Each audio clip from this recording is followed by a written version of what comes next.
당신과 세계의 과거, 현재, 미래를 보는 창 워킹 바이블 TV 송명도 목사입니다. 워킹 바이블 연구소는 목회자들과 성도들의 필요를 공급하고 세워갑니다. 구독, 좋아요를 누르시면 새 영상을 쉽게 볼 수 있고 모두 무료임을 알려드립니다. 워킹 바이블 연구소 세계 최초 대공개 아무도 몰랐던 적그리스도 비밀 요한계시록 인사이드가 출간됐습니다. 목회자와 성도들의 필독서입니다. 참조하시고요. 교보 알라딘 쿠팡 ES24에서 무료 배송입니다.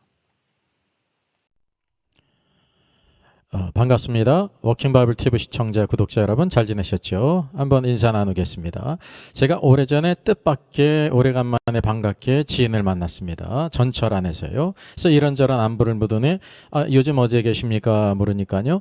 주 안에서 지냅니다 라고 그러더라고요. 제가 그리고 오해를 했어요. 어떤 뜻으로 오해를 했냐면 주 안에서를 in the Lord, 주님 안에서 잘 지냅니다. 그런 뜻으로 오해를 했습니다. 그때 이제 인천행 전철안이었는데 이제 띄어쓰기를 제가 잘못 들은 거죠. 제가 그리고 그때 인천 안에 주안이라는 곳이 있는 줄 몰랐을 때 얘기입니다. 다시 한번 인사할까요? 주 안에서 잘 지냅시다. 예, 우리 주 안에서 잘 지내야 합니다. 주 안에서 잘 지내진 세 가지 방법이 있는데요. 기본적인 거 말씀과 찬송과 기도입니다. 우리 반가운 사람 만날 때 좋은 인사 방법 하나를 소개해 드리겠습니다. 우리 청년부든지 또 우리 남전대 여전대 형제 자매 집사님 만날 때 이제 일반적인 안부를 물은 다음에 이렇게 하면 좋습니다. 누구나 쓰기에 좋은 컴퓨터를 두 음절로 뭐라고 하는지 알아요? 예, 이제 친한 분이면 이제 이렇게 좀 친근하게 말해도 되겠죠. 그러면 글쎄 그러지 않습니까? 팁 첫 번째, 컴퓨터를 한 음절로 줄이면 뭐가 되죠? 이 컴이 되지 않습니까? 이제 남은 한 음절이 있는데 앞에 음절만 해결하면 됩니다. 좋은 뜻을 가진 단어 굿이 있는데 굿 말고 다른 단어 W로 시작되는 단어 있죠? 우리가 만날 때 영어로 뭐라고 인사해요? 그러면 웰컴 아닙니까? 앞에 웰이 있고 컴이 있습니다. 더하면 웰컴입니다. 이게 왜 지금 이거 했냐면 웰컴, 어서 오라고, 환영해, 반가워 이런 뜻으로 인사하면 좋습니다. 참 반갑습니다. 다 같이 인사해보죠. 웰컴. 예, 감사합니다. 적그리스도가 누구인가를 우리가 살피면서 우리가 이제 여러 가지 견해들을 간단히 서비해 보겠습니다. 종교개혁 시대는 루터를 비롯한 위클리프, 칼빈, 요한 낙스, 멜랑톤 대다수 종교개혁자들이 교황을 적그리스도로 간주를 했습니다. 제7일 안식일 재림교에서도요 교황으로 하고요, 하나님의 교회 2단이죠. 여기서도 교황을 2단위로 이제 적그리스도라고 하고, 개신교 1교에서도 무천년설은 교황을 이제 그렇게 얘기를 하죠. 또 여기 안식교가 2단인데요. 앤드류강 안식교 목사입니다. 삼일체를 부인하고 예수님 인성부인 안식일 준수 이런 것을 하기 때문에 2단입니다. 2단들도 여기 이제 여러 가지 적그리스도에 대한 견해들이 있는데, SOSTV 강병국 안식교 목사죠. 또 여기 보게 되면 11회층 기독교 방송인데 송계문 안식교 목사입니다. 모두 교황이 적그리스도라고 말합니다. 이 견해가 틀렸기 때문에 2단이 아니라 예수 그리스도를 부인하고 삼일체를 부인하기 때문에 2단입니다. 제가 적그리스도에 대해서 유튜브에서 검색을 해보니까 영원한 복음이 첫 번째 뜨더라고요. 최호영 안식교 목사입니다. 대천중앙재림교회 안식교 2단이죠. 이분은 트럼프가 적그리스도라고 말합니다. 요 휴거와 함께 앞으로 일어날 이 영상에서 여기 뒤에 보게 되면 이제 두 적그리스도가 있다고 합니다. 두 짐승이 있다고 그래요. 그래서 지금이 성경에 예언된 마지막 때인데 짐승 적그리스도가 이제 둘이 있다는 거예요. 짐승도 둘이고 적그리스도 둘이고, 첫 번째 짐승 적그리스도가 트럼프 대통령이라는 겁니다. 여기 오른쪽 그림 밑에 보면 첫째 짐승하고 이제 트럼프가 있지 않습니까? 트럼프가 첫째 짐승 적그리스도라는 거예요. 위에는 교황이 있죠. 교황은 둘째 짐승 적그리스도라는 거죠. 근데 둘째 짐승이 더 적그리스도 같다는 거죠. 그래서 이러한 것들을 보게 되면 최호영 안식교 목사의 신학의 그 심각성을 봐요. 첫째는 예수 그리스도를 믿지 않기 때문에 심각한 이단이고요. 또 계시록에서도 내용을 말하는 것 같은데 완전히 여기 듣는 많은 사람들이 그걸 분별할 사실 능력이 없거든요.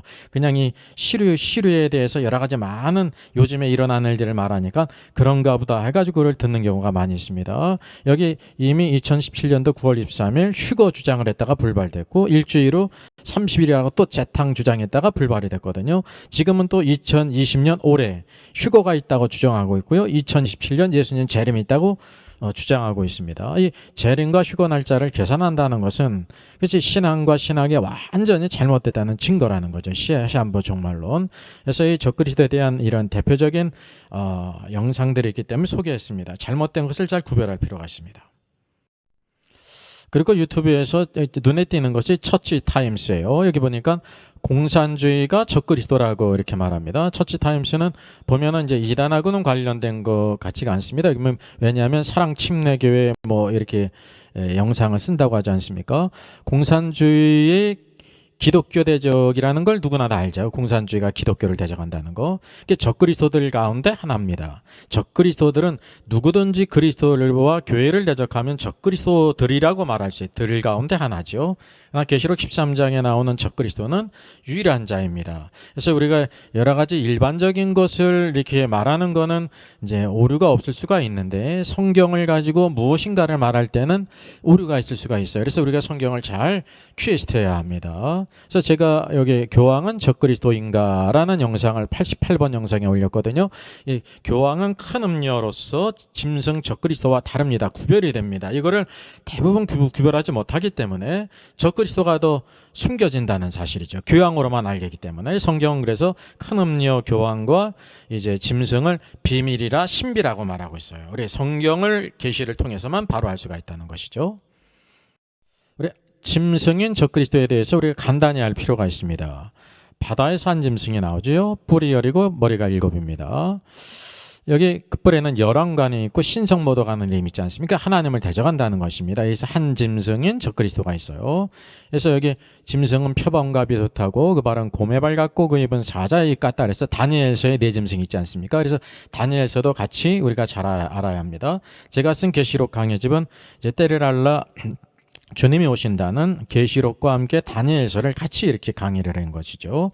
또 용 사단이 이 모든 능력과 보좌와 권세를 이제 짐승인 적그리스도에게 주었단 말이죠. 그러다가 머리 하나가 상하여 죽게 된 것 같았어요. 큰 이제 암살 그런 일을 당했다는 거죠. 여기서 우리가 진짜 죽었는가를 잘 살펴볼 필요가 있습니다. 용이 짐승에게 권세를 줬다는 것입니다. 왜냐하면 죽게 뒀던 상처가 나았거든요. 그래서 이 짐승은 누구를 가리킵니까? 누가 이 짐승과 같으냐 이제 그렇게 말한다는 거죠. 누가 능히 이와 더불어 싸우리요 이렇게 말한다고 하는 사실입니다. 예, 그러니까 사실은 우리가 뭐가 생각이 나냐면 누구를 대적하는 말인가 하면 하나님을 대적한 말이거든요. 우리가 미가엘 천사장이 있는데 미가엘의 뜻이 바로 무엇입니까? 누가 하나님 같으냐라고 하면서 하나님의 권위와 그분의 영광을 지키는 이런 천사장이란 말이죠. 근데 여기 누가 이 짐승과 같으냐 이거는 뭐냐면 누가 하나님 같으냐라는 거를 패러디한 것으로서 하나님을 대적하는 말이라는 것을 우리가 알게 됩니다. 그러니까 사람이 볼 때는 이것이 대단히 큰 능력이 있어요. 사람이 볼 때는 업의 의미예요. 누가 이 짐승과 같으냐 누가 능히 이와 더불어 싸우리요 누구도 대적할 수 없다. 그러니까 나를 경배하라 그런 뜻이거든요. 근데 나온의 의미가 있는데 그것은 바로 악한 자, 죄의 사람, 멸망의 아들이라는 것을 우리가 알아야 합니다. 그래서 계시록 13장 후반부 11절 이하에는 다른 짐승이 있어요. 이 다른 짐승은 거짓 선지자입니다. 사람을 막 미혹게 하죠. 여기 보게 되니까 부활의 쇼를 하고 있는 것을 여기 보게 되지 않습니까? 땅과 땅에 사는 자들을 처음 짐승에게 경배하게 하니 곧 죽게 되었던 상처가 나은 자 아니라 앞에 있는 한 짐승인 적그리스도가 거의 죽었는데 다 살아났거든요. 그래서 거짓 선지자가 그를 위해서 그가 이렇게 다시 살지 않았느냐 그를 경배하라 이렇게 말한다는 사실이죠. 그래서 이제 우상을 만들게 합니다. 왜냐하면 이렇게 죽었다가 살아난 자야말로 참 경배할 자 아니냐 그런 것. 수많은 사람들은 표적을 따른 사람들은 그에게 쏘가가지고 그를 경배한다는 사실입니다. 그리고 짐승의 표를 찍게 됐죠. 여기 죽게 되었던 상처라 그랬습니다. 여러분 진짜 죽었을까요? 슈어일까요? 네버일까요? 우리가 같이 한번 뒤에 같이 찾아보겠습니다. 심지어 이 우상에게 생기를 주어서 우상이 말을 해요. 역사 이래로 우상이 말하는 우상이 없었습니다. 근데 이 대환란 가운데 이 우상은, 적그리스도의 우상은 말을 한다는 것입니다. 그러니까 수많은 사람들이 그 표적에 넘어간다는, 미혹당한다는 거죠. 이것은 트릭이 아니라는 사실입니다. 왜냐하면 이 짐승은 용 사단으로부터 권세를 받았어요. 이 다른 짐승도 그 짐승으로부터 권세를 받았다는 것을 우리가 알게 됩니다. 여러분, 짐승 적그리스도는 진짜 죽었을까요? 여기 보면 성경은 확실하지 않은 듯이 말하고 있습니다. 이게 보니까 상하여 죽게 된 것 같더니 라고 말하고 있습니다. 상하여 죽었다 그러지 않고 죽게 되었다 라고 말하고 있습니다. 이걸 우리가 주목을 할 필요가 있고요. 왜 그러는가 말이죠. 12절을 보게 되면 죽게 되었던 상처가 나은 자니라. 그러니까 거짓 선지자인 다른 짐승이 이 적그리스도를 팔아 죽게 되었던 상처가 나은 자 아니냐, 그를 경배하라는 것이죠. 또 여기 13절에도 칼에 상하였다가 살아난 짐승을 위하여 우상을 만들라. 이가 죽었다가 다시 부활하지 않았느냐, 그는 경배할 만하지 않아 우상을 만들라는 것입니다. 우리가 이거를 주목하면서 쭉 내용을 살펴보겠습니다. 이제 아주 중요한 부분으로 들어갑니다. 여러분, 계시록 13장에 적그리스도와 다른 짐승이 있죠. 여기 또 뭐가 필요하냐면 계시록 17장에는 큰 음녀가 받을 심판이 있는데 거기에 또 짐승의 비밀을 같이 말하고 있습니다. 큰 음녀와 짐승의 관계라는 거죠. 그래서 성경은 말씀하고 있기를 이 두 가지 신비, 비밀이 있다는 거예요. 비밀로 번역된 것은 신비라고도 번역이 되어집니다. 두 신비가 있는 게 바로 음녀인 여자와 짐승이 신비의 비밀이라는 거예요. 그러니까 우리 이성으로는 깨달을 수 없다는 거죠. 그래서 수많은 견해들이 있는 것입니다. 바른 성경의 계시 가운데 우리가 모든 것을 QST하게 될 때 이 정체를 알 수가 있다는 거죠. 그래서 천사가 이르되 왜 놀랍게 여기느냐. 사도 요한도 놀랍게 여겼습니다. 왜냐하면 이 비밀이고 큰 신비거든요. 내가 여자와 그 탄 7머리와 10뿔 가진 짐승의 비밀을 내게 이르리라. 그래서 이 비밀을 알려줍니다. 계시를 벗겨준다는 거죠. 우리 스스로는 계시를 알 수가 없습니다. 성경이 있을 때 그것을 알 수 있다는 거죠. 내가 본 짐승은, 그랬습니다. 사도 요한이 본 짐승은 전에 있었다가 지금은 없으나 장차 무적행으로부터 올라와 멸망으로 들어갈 자니라고 말했습니다. 옆에 밑에 표했죠. 전에 있었다는 거예요. 존재가 과거에. 근데 지금은 현재 없다는 것입니다. 사도 요한이 계시록을 쓸 때 없다는 것입니다. 근데 그가 또 나타나는데 장차 무정행으로부터 올라와 멸망으로 들어갈 자다라고 말했습니다. 여기 세 시간이 있죠. 과거, 현재, 미래가 이렇게 언급이 됐어요. 여러분, 이 짐승은 과거에도 있었고 지금 현재는 없지만 미래에 나타날 자라는 것을 여기에 보여주고 있습니다. 창세 이후로 그 이름이 생명책에 기록되지 못한 자들이 이전에 있었다가 지금은 없으나 장차 나올 짐승을 보고 놀랍게 여기리라 했어요. 과거, 현재, 미래를 여기 언급하고 있지 않습니까? 그래서 뭐 놀랍게 여긴다는 것은 수많은 사람들의 미혹시켜가지고 완전히 마음을 사로잡는다는 것입니다. 이야말로 참된 지도자고 능력 있는 자고 경배를 받을 만한 자다라는 뜻으로 놀랍게 여긴다는 거죠. 그래서 지혜 있는 뜻이 여기 있는데 7머리는 여자가 앉은 7상과 7왕이라 그랬습니다. 7머리, 요거는 음녀와 관계했기 때문에 지금은 생략합니다. 지금은 적그리스도에 대해서 그래도 시간이 굉장히 갈 거예요. 7왕이라 그래서 7왕이 적그리스도거든요. 5은 망하였고 하나는 있고 다른 하나는 아직 이르지 않았다 그랬으면 이거를 밑에 표로 대했습니까? 전에 과거에 있었는데 5왕은 망했다고 말하고 있습니다. 하나는 지금 있다 그랬죠. 현재 있어요. 6번째로서 존재한다는 것입니다. 그리고 다른 하나는 아직 이르지 않았다 그랬습니다. 여기 5왕들 가운데 전에 있다가 지금 없어진 짐승은 8째 왕에는 7 중에 속한 자라 그랬습니다. 이게 5째 왕 가운데 한 왕 짐승이 있는데 그가 지금은 없잖아요. 과거에 있다가 망했으니까. 근데 장차 이제 8째 왕으로 나타나서 멸망으로 들어갈 자라는 것입니다. 성경은 바로 이러한 부분들을 우리들에게 이렇게 보여주고 있다는 사실입니다.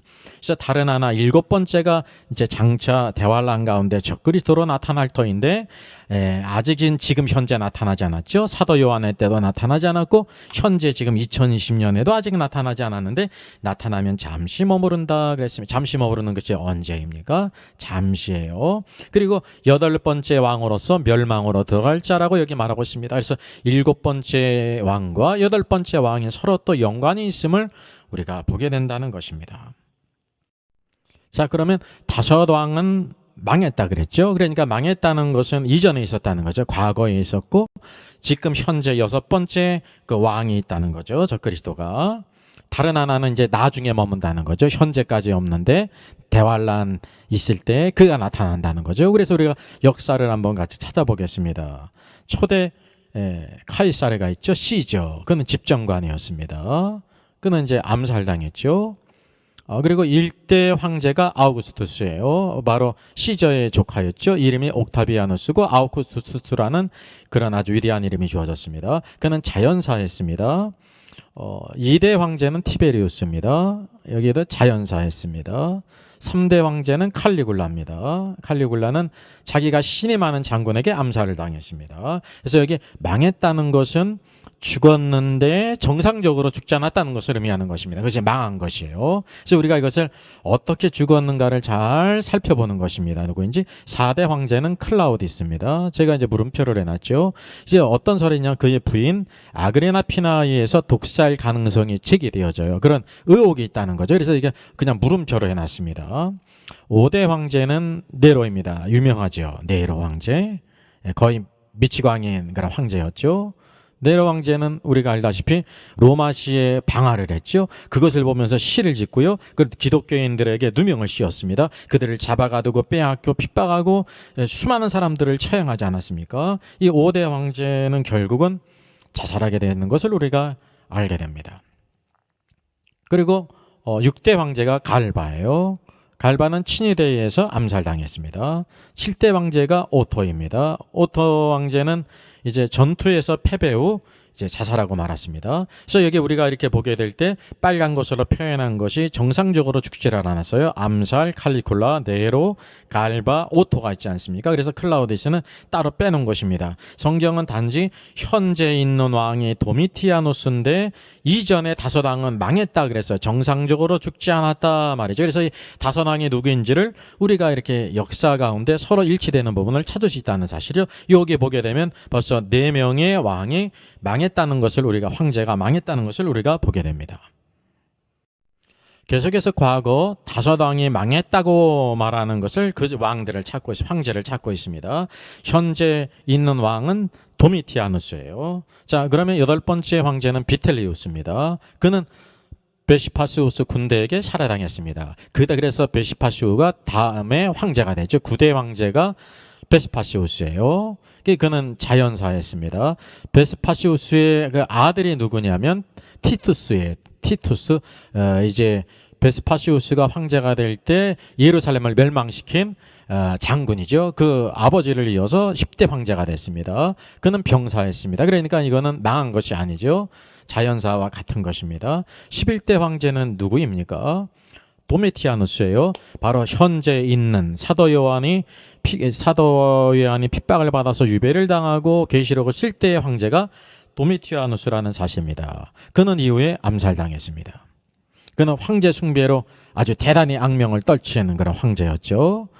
그래서 우리가 도미티아누스, 사도 요한이 계시록을 기록할 때 시점을 기준해 가지고 현재 이후에 5 황제들이 정상적으로 죽지 않고 살해당하든지 자살했다는 것을 우리가 보게 됩니다. 성경은 바로 이들을 가리키고 있습니다. 그리고 현재 도미티아누스를 이제 6번째 황제라고 말하고 있죠. 짐승이라고 말하는 것입니다. 그래서 7번째 황제 앞으로 나타난다는 것입니다. 이게 이제 포커스가 여기에 있죠. 하이라이트가. 이제 앞으로 현재 2020년인데 아직 이 7번째 짐승이 나타나지 않았어요. 그가 황제로 나타나죠. 저 그리스도인데 미래에 나타날 자라는 사실입니다. 거기에 대해서 바로 요 17장에서 자세히 말씀하고 있는 것입니다. 인간의 이성으로 아무도 알 수 없는 것을 성경의 계시를 통해서 알려준다는 사실이죠. 그래서 장차 나타날 적그리스도, 바로 이게 7번째 왕이라는 거예요. 그가 이제 잠시 머문다고 하지 않습니까? 그러니까 적어도 42개월 동안 권세를 받지 않습니까? 이제 한 일회 가운데 초반부에도 있을 것이고, 특별히 42개월 권세는 모든 이제 땅의 권세로 말미암아 성전의 우상을 만들고 자기를 숭배하는 기간이 있지 않습니까? 그래서 다니엘의 7일에 이스라엘과 조약을 맺음으로, 이 왕과 조약을 맺음으로 시작이 되어지는 것입니다. 그러므로 이스라엘은 제3성전을 건축하기 시작하죠. 꿈에도 그리던 성전을 건축하게 되는데 3년 반이 끝난 다음에 이 적그리스도 7번째 짐승이 조약을 파기하고 그곳 성전에다 자기 우상을 만든다는, 그때로부터 대환란이라는 사실이죠. 그래서 오늘도 보게 되면 다른 하나 7번째 이 짐승은 아직 이르지 않았다 그랬습니다. 그가 만약에 이른다고 하면 잠시 머문다 그랬습니다. 이게 그가 이 땅의 권세를 완전히 장악하는 것은 42개월 아닙니까? 대환란 때. 그리고 또 전에 있다가 이게 뭐 첫 번째로부터 5번째 있었던 그 짐승 전에 있다가 지금은 없다 그랬습니다. 그러니까 죽었다는 거죠. 그러니까 망했다는 것은 정상적으로 죽지 않았다는 것입니다. 근데 여기 누가 있냐면 8번째 왕, 8번째 짐승이 있는데 7번째 짐승에 속한다는 거예요. 그가 바로 누구입니까? 장차 멸망으로 들어간다는 거지. 여기에 바로 아주 미스테리가 있습니다. 여기 신비, 비밀이 있다는 거죠. 어떻게 7번째 황제인데 8번째 황제이면서 같이 이렇게 공유할 수 있느냐는 거죠. 성경은 바로 이것을 보여주고 있다는 것입니다. 예, 5왕 5 짐승은 전에 망했다 그랬습니다. 자살하든지 암살당했습니다. 현재 한 왕 짐승이 있죠. 그가 바로 사도 요한이 생전에 있을 때 그 황제죠. 그리고 다른 하나는 아직 이르지 않았다. 대환란 가운데 나타날 적그리스도입니다. 그래서 도미티아누스 황제 당시를 기점으로 해가지고 과거 5 왕은 망했고 한 왕은 현재 도미티아누스가 있고 다른 하나는 장차 대환란건에 나타날 것이에요. 우리가 알다시피 여기 칼리굴라, 네로, 갈바, 7대 오토 황제, 8대 비텔리스 황제가 자살하거나 이렇게 살해를 당했습니다. 바로 그런데 그 이후에 7번째 황제가 짐승에 이르른다는 거. 이게 대환란 가운데 앞으로 나타날 그 짐승 적그리스도죠. 근데 그가 7 중에 있다는 것을 여기 언급하고 있습니다. 참 신비스럽죠. 그런 까닭이 있어요. 여기 결국은 그가 이 5 황제들이 또 도미티아누스까지다 이렇게 망했던 것처럼 이 7번째 왕인 적그리스도 짐승이 칼이 상할 것을 말하고 있어요. 그러니까 암살을 당한다는 거예요. 정적에 의해서 암살을 당해서 죽게 되었는데 기적적으로 살아나요. 이거 도대체 살아날 수가 없다고 하는 사실이죠. 그래서 이 거짓 선지자 다른 짐승이 이를 위해서 우상을 만들라 그래서 경배하게 된다는 거죠. 여기에 바로 어떤 비밀이 있냐면 이제 그 7 중에 속했다 그러지 않았습니까? 7번째 왕 짐승은 바로 이제 적그리스도인데 바로 이 7 가운데 첫째로부터 7 가운데 있다는 것입니다. 여기에 바로 누가 한계가 있냐면 제가 이게 5대 네로 황제를 신테두리를 이렇게 표현하지 않았습니까? 여기 바로 이것을 여기 말하고 있습니다. 성경은 뭐를 보여주고 있냐면 무저갱에서 올라오는 무저갱의 사자가 있어요. 그가 바로 7번째 짐승인 적그리스도 안에 들어간다는 사실이죠. 그 혼이 들어가요. 그래서 살아난다는 거예요. 그래서 그 몸은 7번째 짐승 왕이었지만 그 오늘도 혼은 바로 무저갱에서 올라온 무저갱의 사자인데 그가 바로 네로인이라는 것을 우리가 성경을 퀘스트하게 될 때 알게 된다고 하는 사실이죠. 그래서 7번째 왕의 몸을 가졌는데 무저갱의 사자 네로의 혼에 합체라는 거예요. 그가 바로 8번째 왕이라고 성경이 말씀하고 있습니다. 그래서 7번째와 8번째는 외모는 같지만 내용적으로 다르기 때문에 그렇게 언급하고 있다고 하는 사실이죠. 그때 바로 뭐냐면 용 사단이 그에게 권세를 줘요. 능력과 보좌를 준다는 사실이죠. 그래서 이 적그리스도는 이 땅에 존재했던 어떤 황제 알렉산더든지 칭기스칸이 될 것이 아니라 사단의 권세를 받았을 뿐만 아니라 그 안에 누가 있냐면 무저갱의 사자 네로의 혼이 함께 있어가지고 극악무도하게 하나님을 대적하고 이 땅에 있는 모든 성도들을 핍박하고 죽인다는 것입니다. 여러분 어떻게 이럴 수가 있습니까? 그래서 성경은 짐승과 큰 음녀를 비밀이라 신비라고 말하고 있어요. 우리의 이성으로 절대 알 수가 없어요. 우리가 성경 안에서 온전히 그 모든 것을 퀘스트하게 될 때 그 모든 것을 알 수 있다는 사실이죠. 그렇기 때문에 땅에 있는 모든 사람들, 그때 땅에 있는 모든 사람들이 놀랍게 여긴다는 사실이죠. 그때 충동지라는 자가 있죠. 거짓 선지자입니다. 그가 바로 이를 위해서 우상을 만들라 그를 경배하라 라고 말하면서 짐승의 표 666을 찍으면서 그 표를 받지 않은 자는 물건을 사고 팔 수도 없게 할 뿐만 아니라 몇이든지 이게 1000이든지 만이든지 10만 명이든지 다 목배임을 당한다는 것입니다. 이것이 바로 이 짐승 적그리스도의 세계가 바로 대환란의 때라는 것을 우리가 알아야 되는 것입니다. 바로 이런 때가 도래하고 있음을 우리에게 보여주고 있어요. 다시 한번 축소를 해서 가장 중요한 부분만을 다시 한번 언급해 보겠습니다. 짐승 적그리스도의 신비 비밀이 있어요. 그래서 창세 이후 유일한 자라는 것입니다. 이 신비 비밀 딱 두 인물에게 사용되었는데 큰 음녀와 짐승 적그리스도에게 바로 비밀이라 신비라 그랬다는 사실입니다. 여기 5 황제들은 모두 다 망했습니다. 암살을 당하든지 자살했습니다. 도미티아누스는 사도 요한 때 황제인데 그도 이후에 암살당했죠. 근데 여기 장차 7번째 나타날 미래의 적그리스도예요. 그가 7번째 왕이며 짐승이라는 거죠. 근데 7 중에 속한다는 사실이죠. 우리가 이걸 기억해야 돼요. 이가 바로 칼의 상에 암살을 당해 죽게 돼요. 그런데 기적적으로 살아난다는 사실이죠. 그 내면을 성경이 우리에게 계시해주고 있어요.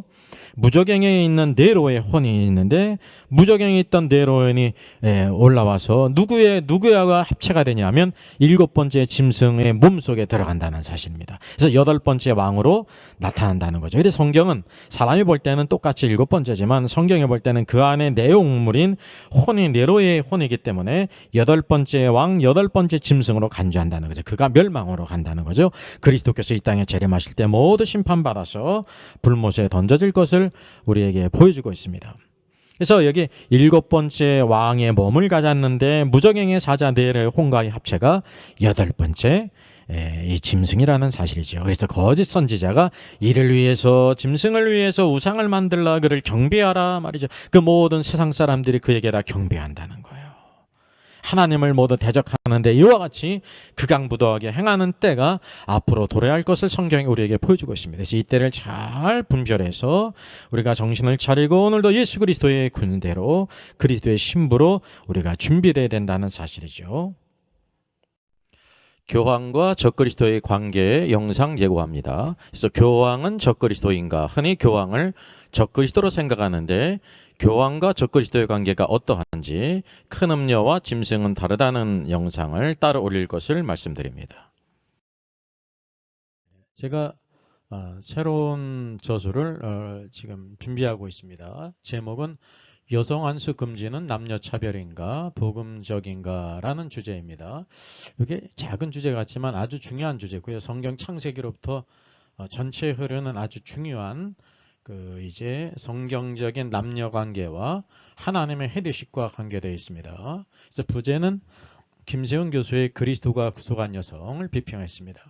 김세훈 교수는 여성 안수가 성경적이라고 주장합니다. 따라서 그것을 제가 이렇게 비평하면서 성경에서 뭐라고 말씀하고 있는지를 제가 제시를 해야 됩니다.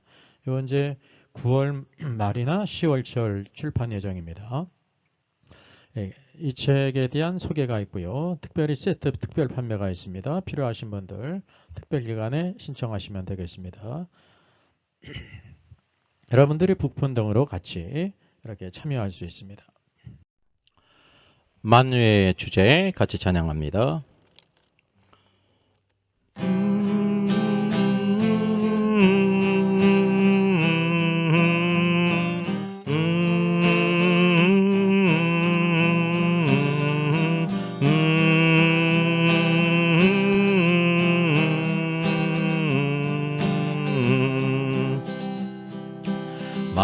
저의 저서를 소개해드리겠습니다.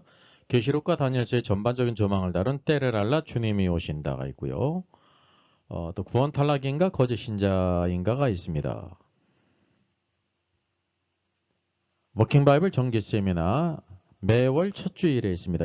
다음 달은 5월 5일에 있습니다. 신청자 같이 참석할 수 있습니다. 워킹 바이블 연구소는 목회자님들과 성도님들의 필요를 공급하고 세워갑니다. 구독, 좋아요를 누르시면 새 영상을 쉽게 시청할 수 있고 모든 무료임을 알려드립니다. 감사합니다.